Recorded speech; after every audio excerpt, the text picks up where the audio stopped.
சாயிரம். விதிக்கு ஏற்றாற்போல நம்மையும் நம் சூழ்நிலையையும் மாற்றிக்கொள்ள முடியுமே தவிர, விதியை, நமக்கு எழுதப்பட்டிருக்கும் விதியை எப்பொழுதுமே மாற்றவே முடியாது. யாராலுமே மாற்ற இயலாது. ஜெய் சாயிரம். ஜெய் ஜெய் சாயிரம். நம்ம சாயன்பர்கள் எல்லாரும் எப்படி இருக்கீங்க? எல்லாரும் நல்லா இருப்போம். ஓம் சாயிரம். என் அன்பு பிள்ளையே, இது உன் சாயப்பாவின் உத்தரவு, ஏன் அன்பு கட்டளை என்று வைத்துக்கொள். கவனமாக இரு. எந்த பிரச்சனையிலும் மாட்டிக்கொள்ளாமல் கவனமாக இரு. நீ துணிந்து நிற்காத வரை வாழ்வு என்பது உனக்கு பயத்தை காட்டிக்கொண்டுதான் இருக்கும். எப்பொழுது நீ துணிந்து நிற்கிறாயோ அப்பொழுது பார், வாழ்வு உனக்கு வழிகாட்டத் துவங்கும். ஆம் குழந்தையே, துணிந்து நிற்க பழகு. எது வந்தாலும் அது அந்த இறைவன் எனக்கு கொடுத்தது. எது கிடைக்க வேண்டுமோ அதை நான் அடைந்தே தீருவேன். எது எனக்கு வர வேண்டுமோ அதை நிச்சயமாக அந்த இறைவன் கொடுப்பார் என்ற நம்பிக்கையோடு இரு. உன் நம்பிக்கை போல் உன் வாழ்வு எப்பொழுதுமே திருப்திகரமாகவே இருக்கும். நிரந்தர நன்மையாகவே இருக்கும். ஆம் குழந்தையே, உன் அப்பாவின் வாக்கை கேட்டுக்கொண்டிருக்கிறாய்தானே? என்னுடைய அன்பு கட்டளையை கேட்டுக்கொண்டிருக்கிறாய்தானே? என்னுடைய உத்தரவுப்படி நடந்து கொண்டிருக்கிறாய்தானே? இனி எல்லாமே உனக்கு சாதகமாகத்தான் நிகழும். சாதகமாகத்தான் நடக்கும் என் பிள்ளையே. எது நடந்தாலும் கவனமாக இரு, சுதாரிப்பாக இரு. நடப்பது அனைத்திற்குமே ஒரு காரண காரியம் இருக்கிறது என்பதை மனதில் தீர்க்கமாக நம்பு. இந்த உலகத்தில் நிறைய பேர் கவனம் இல்லாமல், சுதாரிப்பாகவும் இல்லாமல் பல சமயம் மாட்டி விடுகிறார்கள். அப்படி மாட்டிக்கொண்டு வருத்தமடைந்து கொண்டிருக்கிறார்கள். அப்படி வருத்தமடைபவர்கள் இங்கு இரண்டே வடிவம்தான். ஒன்று, நினைத்தது நடக்கவில்லை என்று சில பேர் வருந்திக் கொண்டே இருக்கிறார்கள். மேலும் சில பேர் நடந்ததையே நினைத்து நினைத்து வருந்திக் கொண்டே இருக்கிறார்கள். தனக்கு பிடிக்காதது, தான் நினைத்தது நடக்காததை நினைத்து நினைத்து வருந்திக் கொண்டே இருப்பவர்கள் சில பேர், நினைத்தது நடக்கவில்லையே என்று வருந்திக் கொண்டே இருப்பவர் சில பேர். இப்படி பல பேர் இந்த உலகத்தில் வாழ்ந்து கொண்டுதான் இருக்கிறார்கள். எது நடந்தாலும் அதற்கு ஒரு காரணம் இருக்கிறது. எது நடந்தாலும் அதற்கு தக்க ஒரு காரணத்தை அந்த இறைவன் கொடுப்பார் என்ற நம்பிக்கையோடு நாம் இருந்தாலே போதும்.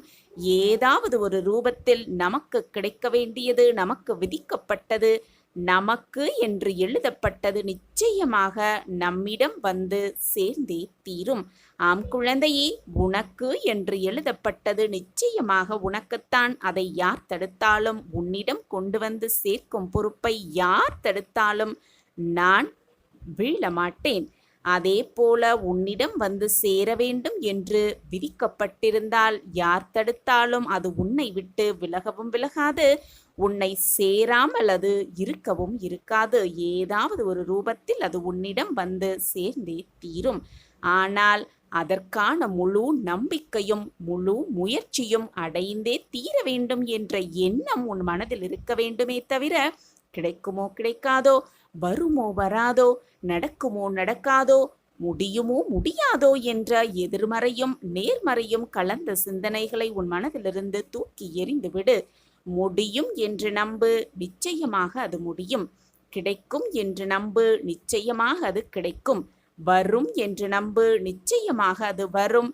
அடைந்தே தீருவேன் என்று அதற்கான முயற்சிகளை செய்து கொண்டே இரு. அது இறைவனாக இருந்தாலும் அதை உன்னிடம் கொண்டு வந்து சேர்ப்பார் இறைவன். அப்பாவின் வாக்கு என்றுமே பொய்த்ததே இல்லை. என் மீது முழுமையாக நம்பிக்கையும் பக்தியும் வைத்திருக்கும் என் பிள்ளையை நான் எப்பொழுதும் கைவிட்டு விடவே மாட்டேன். என் மீது முழுமையான நம்பிக்கை இருக்கிறது தானே? அப்பொழுது நடக்கும் என்று நம்பு, முடியும் என்று நம்பு, வரும் என்று நம்பு, கிடைத்தே தீரும் என்று நம்பு, அடைந்தே தீருவேன் என்று தீர்க்கமாக இரு. நிச்சயமாக நான் உனக்கு உதவி செய்வேன். உன் சாயப்பா உன்னோடு இருக்கும் வரை எதற்குமே நீ கவலையோ வருத்தப்பட வேண்டிய அவசியமே இல்லைதானே? நான் கூறுவது சரிதானே என் பிள்ளையே? சாயப்பா இருக்க உனக்கு ஏன் மனக்கவலை? சாயிராம் சாயிராம். நாம் எதை அடைய விரும்பினாலும், நமக்கு எது கிடைக்க வேண்டும் என்று ஆசைப்பட்டாலும், அதை அடைவதற்கு நாம் நினைக்கும் எண்ணமே போதும். நிச்சயமாக அதை அடைந்து விடலாம். அது இறைவனாக இருந்தாலும் சரி, இறைவனையும் அடையலாம், நமக்கு வேண்டியதையும் அடையலாம் என்பதை விளக்கும் விதமாக ஒரு சிறிய கதையை பார்க்கலாம். ஒரு பயங்கரமான காட்டுப்பகுதியில் ஒரு முனிவர் கடும் தவம் செய்து கொண்டிருந்தார். அந்த முனிவர் எப்படியானும் நரசிம்மமூர்த்தியை காண வேண்டும் என்ற எண்ணத்தில் கடும் தவத்தில் இருந்தார். அந்த காட்டில் அந்த வழியாக வந்த ஒரு வேடன் அந்த முனிவரை பார்த்து, முனிவரே, ஏன் இந்த அடர்ந்த காட்டுக்குள் இப்படி தன்னந்தனியாக உட்கார்ந்து தூங்கிக் கொண்டிருக்கிறீர்கள்? உட்கார்ந்த எவ்வண்ணத்தில் ஏன் உறங்கிக் கொண்டிருக்கிறீர்கள் என்று அந்த வேடன் கேட்டானாம். இதை கேட்ட அந்த முனிவர், மூடனே, நான் உறங்கவில்லை, தியானம் செய்து கொண்டிருக்கிறேன் என்று கூறினாராம். உடனே அந்த வேடன், அதுவெல்லாம் எனக்கு தெரியாது முனிவரே, நீங்கள் கண்களை மூடிக்கொண்டிருக்கிறீர்கள், அப்படியென்றால் உறக்கத்தில் இருக்கிறீர்கள் என்றுதானே அர்த்தம். இந்த காடு மிக பயங்கரமான அடர்ந்த காட்டுப்பகுதி. எந்த நேரமும் எந்த ஆபத்தும் வரலாம். எனவே இங்கிருந்து சென்று விடுங்கள் என்று கூறினானாம் அந்த வேடன். இதை கேட்ட முனிவர், எனக்கு எல்லாம் தெரியும், உங்களுடைய வேலையை பார்த்து கொண்டு போ மூடனே என்று கோபத்தில் கத்தினாராம் அந்த முனிவர். உடனே அந்த வேடன், நான் நல்லதற்காக சொல்கிறேன், கேட்டால் கேளுங்கள் என்று சொல்லிவிட்டு நகர முற்படும் பொழுது அவனுக்கு ஒரு சந்தேகம் எழுந்தது. மீண்டும் அந்த ஞானியை பார்த்து, துறவியரே, ஏன் இப்படி கண்களை மூடிக்கொண்டு உட்கார்ந்து கொண்டிருக்கிறீர்கள்? அப்படி என்ன நினைத்து கொண்டு உட்கார்ந்திருக்கிறீர்கள் என்று கேட்டானாம் அந்த வேடன். உடனே அந்த துறவி, நான் சும்மா உட்காரவில்லை, கடும் தவம் செய்து கொண்டிருக்கிறேன். அந்த நரசிம்மமூர்த்தியை காண வேண்டும் என்ற கடும் தவத்தில் இருக்கிறேன். எப்படியாவனும் அந்த நரசிம்ம பெருமானை பார்த்தே தீர வேண்டும் என்ற எண்ணத்தில் கடும் தவத்தில் உட்கார்ந்திருக்கிறேன் என்று கூறினாராம் அந்த துறவி. நரசிம்ம பெருமானா? யாரவர் என்று கேட்டாராம் அந்த வேடன். உடனே துறவிக்கு மேலும் கோபம் வந்துவிட்டது. நரசிம்மமூர்த்தியை தெரியாமல் ஏன் இந்த உலகத்தில் இந்த உயிரோடு வாழ்கிறாய் என்று மீண்டும் கோபத்தோடு கத்தினாராம். உடனே அந்த வேடன், எனக்கு அதுவெல்லாம் தெரியாது. இங்கு இருக்கும் சிங்கம், புலி, சிறுத்தை, யானை இதை பற்றி நன்றாகவே தெரியும். யார் அந்த நரசிம்ம பெருமான் என்று மீண்டும் தன் கேள்வியை கேட்டானாம் அந்த வேடன். உடனே அந்த துறவி, அந்த நரசிம்ம பெருமானும் உன்னுடைய சிங்கத்தை போல்தான் இருப்பார். அவர் முகம் சிங்கம் போல் இருக்கும், உடல் மனித ரூபத்தில் இருக்கும். அவர்தான் நரசிம்மமூர்த்தி என்று கம்பீரமாக சொன்னாராம் அந்த துறவி.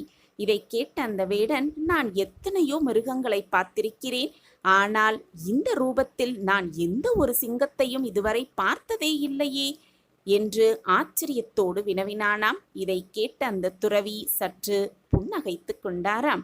மீண்டும் அந்த வேடன் சொன்னாராம், கவலைப்படாதீர்கள், இதற்காகவா இப்படி கடும் தவத்தில் உட்கார்ந்து கொண்டு யோசித்து கொண்டிருக்கிறீர்கள்? நான் இந்த காட்டில் அங்கமாக அளந்து வைத்திருக்கிறேன். எந்த மிருகம் எங்கு இருக்கிறது என்று எனக்கு மிக நன்றாகவே தெரியும்.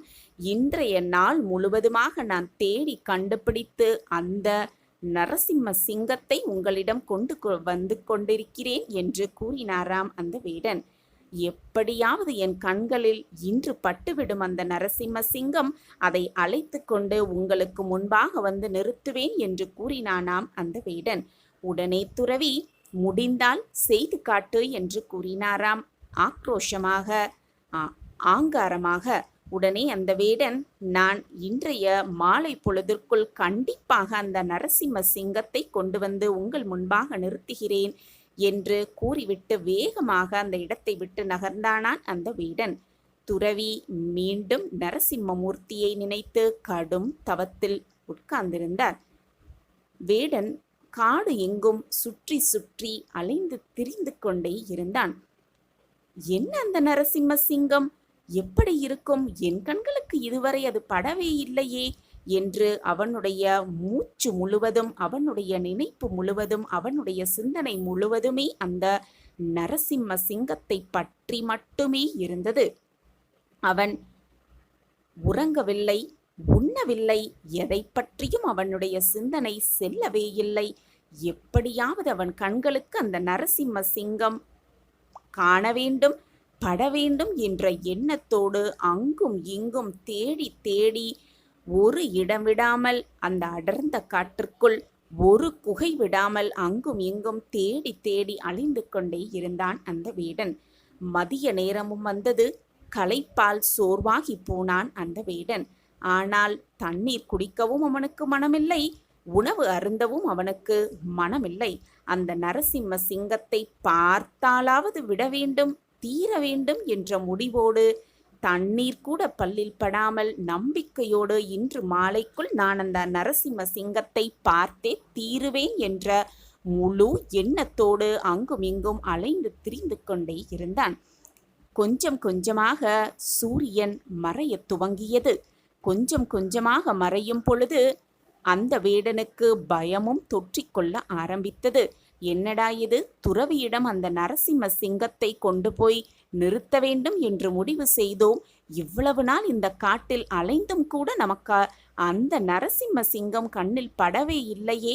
இன்று எப்படியாவது அதை பிடித்தே தீர வேண்டும் என்ற முடிவோடு உண்ணாமல் உறங்காமல் அலைந்து திரிந்து கொண்டிருக்கிறோமே, ஏன் இந்த நரசிங்க சிங்கம் இன்னும் நம் கண்கள் படவில்லை என்று வருத்தத்தோடு மீண்டும் நடந்து கொண்டே இருந்தான். உடனே இறைவனை வேண்டினான். என் குலதெய்வமே, எப்படியாவது அந்த நரசிம்ம சிங்கத்தை என் கண் முன்பாக காண்பி என்று கைகூப்பி தன்னுடைய குல தெய்வத்தையும் வேண்டிக் கொண்டான் அந்த வேடன். மாலையும் வந்தது, சூரியனும் மறையத் துவங்கியது. அவனுக்கு மனம், என்னடா இது, இந்த நரசிம்ம சிங்கத்தை காண முடியவில்லையே என்று அந்த காட்டில் இருக்கும் மிகப்பெரிய ஒரு மலை மீது ஏறினான். துறவி சொன்னது போல் அவருக்கு முன்பாக அந்த நரசிம்ம சிங்கத்தை நம்மால் காண முடியாவிட்டால் இந்த இடத்திலிருந்து விழுந்து நம் உயிரை மாய்த்து கொள்வோம். இனியும் இந்த உயிரில் உடல் இருப்பது எந்த அவசியமே இல்லை. அந்த நரசிம்ம சிங்கத்தை இன்று மாலைக்குள் பார்த்தால்தான் நாம் உயிரோடு இருக்கலாம் என்று முடிவு செய்து மிக பெரிய மலை உச்சிக்கு சென்றான் அந்த வேடன். அங்குமிங்கும் தேடி பார்த்தான். மீண்டும் அந்த நரசிங்க சிங்கம் அவன் கண்களுக்கு தெரியவே இல்லை. உடனே இது புலப்படாது, இது சரிப்படாது என்று முடிவு எடுத்து குதிக்க ஆரம்பித்தான் அந்த வேடன். அப்பொழுது அவனுடைய நம்பிக்கையையும் நடக்க வேண்டும், கிடைக்க வேண்டும், அடைந்தே தீருவேன் என்ற விடாமுயற்சியோடு அவன் செய்த அத்தனை செயல்களையும் பார்த்த பெருமாள் மனமுவந்து நரசிம்ம அவதாரம் எடுத்து வேடனுக்கு முன்பாக நின்று தோன்றினார். உடனே வேடனுக்கு சந்தோஷம் தாங்கவில்லை. அகப்பட்டு விட்டாயா சிங்கமே, இப்பொழுது கண்டுபிடித்தேன் உன்னை. இவ்வளவு நாட்களாக நான் இந்த காட்டில் அலைந்து கொண்டிருக்கிறேன், ஆனால் நீ என் கண்ணில் படவே இல்லையே. சிங்கமே, இப்பொழுது வந்துவிட்டாயா என்று அங்கு இருந்த கொடிகளை சுற்றி கயிறாக திரித்து நரசிம்ம மூர்த்தியை கட்டினான் வேடன். யாருக்குமே கட்டுப்படாமல் இருந்த அந்த நரசிம்மமூர்த்தி எம்பெருமான் திருமால் அந்த வேடனுக்கு கட்டுப்பட்டார், கட்டுண்டு இருந்தார். அந்த கயிறை பிடித்து இழுத்து கொண்டு வேடன் துறவியரை, அந்த நரசிம்ம மூர்த்தியை அழைத்து கொண்டு துறவியை நோக்கி சென்றார். அந்த துறவியும் ஆழ்ந்த தவத்தில் உட்கார்ந்திருந்தார். உடனே அந்த வேடன் துறவியை பார்த்து, நான் எப்படியாவது இந்த நரசிம்ம சிங்கத்தை கொண்டு வருவேன் என்று கூறினேன். அதே போல இதோ நரசிம்ம சிங்கம் உன் கண்களுக்கு முன்பாக இருக்கிறது என்று கூறினார். இதை கேட்ட அந்த துறவி கண்களை திறந்து பார்த்தார். ஆனால் அப்பொழுது அவர் கண்களுக்கு கயிறு மட்டுமே தெரிந்தது, நரசிம்மமூர்த்தி தெரியவே இல்லை. உடனே அந்த துறவி கோபமுட்டு, மூடனே, இவ்வளவு தவத்திற்கு வராத நரசிம்ம பெருமான் உன்னுடைய யாரென்றே தெரியாத உனக்கு காட்சி கொடுப்பாரா? அவரை கயிறு கட்டி இழுத்து வந்திருக்கிறேன் என்று சொல்கிறாயே, நீ சரியான மூடன்தான் என்று சொன்னாராம். இதை அனைத்தையும் கேட்ட பெருமாள், இவனுக்கு நாம் இங்கு இருப்பதை எப்படியாவது உணர்த்த வேண்டும், ஆனால் துறவியின் கண்களுக்கு நாம் தெரியக்கூடாது என்று முடிவு எடுத்து பேச ஆரம்பித்தாராம் நரசிம்மமூர்த்தி. நரசிம்மமூர்த்தி கூறினாராம், துறவியரே, நான் இங்குதான் இருக்கிறேன். வேடனின் விடாமுயற்சியும் அடைந்தே தீர வேண்டும், எப்படியாவது பார்த்தே தீர வேண்டும் நரசிம்ம சிங்கத்தை என்று அவன் தன்னம்பிக்கையோடு விடாமுயற்சியோடு அடைந்தே தீர வேண்டும் என்ற தீர்க்கமான எண்ணத்தோடு நாள் முழுவதும் அதே எண்ணத்தோடு அதே உத்வேகத்தோடு என்னை தேடினான். கடைசியில் நான் கிடைக்கவில்லை என்று தன் உயிரையே மாய்த்து கொள்ள விரும்பினான். அந்த நேரத்தில் அவனுடைய தன்னம்பிக்கையையும் விடாமுயற்சியையும் அவனுடைய உண்மையான அன்பையும் பக்தியையும் மெச்சி அவன் கண்களுக்கு முன்பாக நான் தோன்றினேன். யாருக்குமே கட்டுப்படாத நான் இந்த வேடனின் கயிற்றுக்கு கட்டுப்பட்டு வேடனுக்கு முன்பாக நிற்கிறேன்.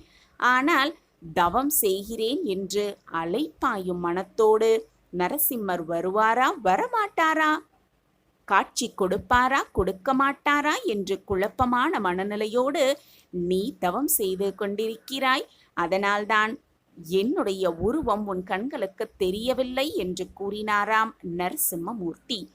நீ என்னுடைய உருவத்தை காணாவிட்டாலும் என்னுடைய குரலையாவது கேட்கிறாய், அதுவும் இந்த வேடனோடு நீ பழகத்திற்கான வாய்ப்புதான் என்று கூறினாராம் நரசிம்மமூர்த்தி. எது கிடைக்க வேண்டும் என்று விடாமுயற்சியோடும் தீர்க்கமான சிந்தனையோடும் கிடைத்தே தீர வேண்டும் என்று அடைய விரும்புகிறோமோ, எதை அடைய விரும்புகிறோமோ அது நிச்சயமாக இறைவனாக இருந்தாலும் அது ஏதாவது ஒரு ரூபத்தில் நம்மை வந்து சேர்ந்தே தீரும் என்பதை இந்த கதை மூலமாக நாம் தெரிஞ்சு கொள்ளலாம். எதை அடைய விரும்பினாலும் அதை நிச்சயமாக அடைய வேண்டும் என்ற முயற்சியும் உத்வேகமும் நேர்மறை சிந்தனையும் அதற்கான விடாமுயற்சியும் நம்மிடம் இருந்தால் நிச்சயமாக அது இறைவனாக இருந்தாலும் அடையலாம். ஏதாவது ஒரு ரூபத்தில் தானாகவே அது நம்மை வந்து சேரும் என்பதை புரிந்து கொள்ளலாம். சாயிராம் சாயிராம். ஆம் குழந்தையே, எது உனக்கு கிடைக்க வேண்டும் என்று ஆசைப்படுகிறாயோ அதை அப்படியே நினைத்து அதன்படியே சென்று கொண்டே இரு. வழியில் 1000 பிரச்சனைகள் வந்தாலும் எதிர்த்து நின்று துணிவோடு வாழ பழகிக்கொள். எதுவாக இருந்தாலும் அது நிச்சயமாக உன்னிடம் வந்து சேரும், அடைந்தே தீரும். இது சர்வ நிச்சயமாக உன் வாழ்வில் நடந்தே தீரும்.